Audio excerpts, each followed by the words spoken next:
உங்கள் favourite TV ஷோக்களை இனி miss பண்ண தேவையில்லை. ZEE5 இல் முற்றிலும் இலவசமாக காணுங்கள். இங்கேயும் எப்பொழுதும். நான் இந்த வீட்டுக்கு வந்ததுல இருந்து நான் கௌதம பிரிஞ்சு இருந்ததே இல்லக்கா. நான் ஒரு தடவை ஜெயிலுக்கு போனப்ப கூட கௌதம அங்க வந்து பாத்துட்டு போனாரு. நாங்க சண்டை போட்டு வந்தப்ப கூட பஜன்லால வேஷம் போட்டு வந்து என் கூட இருந்தாரு. எப்பவுமே என் கூடவே தான் இருப்பாரு. இப்ப கோச்சுக்கிட்ட எங்கேயோ போய் உட்கார்ந்து என் உயிரையே வாங்குறாருக்கா. நேர்ல வந்து நல்லா திட்டினார்னா கூட நான் கண்டிப்பா வாங்கிப்பேன்க்கா. அச்சச்சோ, புள்ள ஏங்கி போச்சே. அழுவாதடி, சீக்கிரமா வந்துருவாரு. என்ன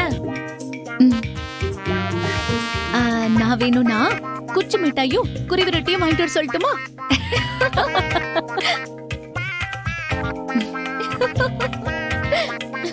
ஏய் வாளுங்களா, அவளே பாவம் வருத்தப்பட்டு இருக்கா. நீங்க 2 பேரும் தமாஷ் பண்ணிட்டு இருக்கீங்களா? இந்திரா, இப்ப என்ன, உனக்கு கௌதமோட கோவம் போகணும் அதானே? ஆமாக்கா, என்ன பண்றதுன்னு எனக்கு எதுவுமே புரியலக்கா. நானும் எவ்வளவுதான் சாரி கேக்குறது இவங்க கிட்ட.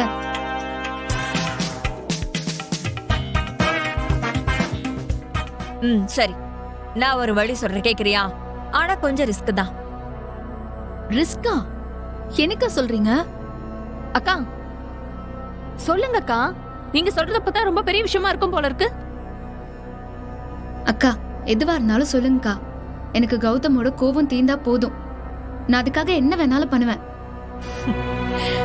சொல்றேன். இன்னைக்கு அத்தை பேசும்போது ஒரு வார்த்தை சொல்லி கலங்குனாங்க.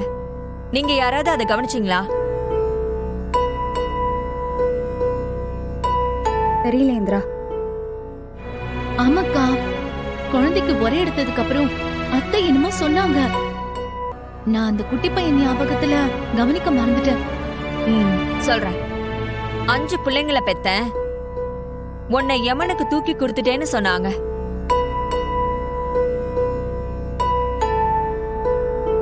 ஆமாக்கா, அது கௌதமோட தங்கச்சி தானே?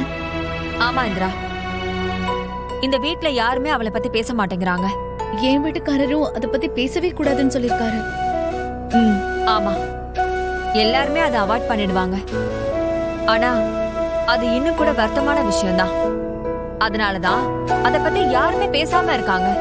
அக்கா, கொஞ்சம் டீட்டெயிலா சொல்லுங்க அக்கா. சொல்றேம்மா. அந்த பொண்ணு மேல இவங்க எல்லாருமே உயிரே வச்சிருந்தாங்க. ஆனா மர்மமான முறையில தான் அவ செத்து இருந்தா. எல்லாருமே அந்த வருத்தத்துல இருந்தாங்களே தவிர உண்மையான குற்றவாளிய இன்னும் பிடிக்கவே இல்லை. அப்படி ஒரு தப்பு செஞ்சவன் எந்த தண்டனையுமே அனுபவிக்காம இன்னுமா நடமாடிட்டு இருக்கா? கௌதம் கூட இத பத்தி எதுவுமே சொன்னது இல்லையேக்கா. யாருமே சொல்ல மாட்டாங்க இந்திரா. அந்த சாவுல ஏதோ ஒரு மர்மம் இருக்கு. இதுதான் நான் சொன்னது. இத கண்டுபிடிக்க உன்னால மட்டும்தான் முடியும். நீ மட்டும் அதை கண்டுபிடிச்சு குற்றவாளிய கூண்டுல நிறுத்திட்டா கௌதமோட கோவெல்லாம் பறந்து போயிடும். ZEE5 ஆப்பை டவுன்லோட் செய்து அனைத்து எபிசோடுகளையும் இலவசமாக பாருங்க.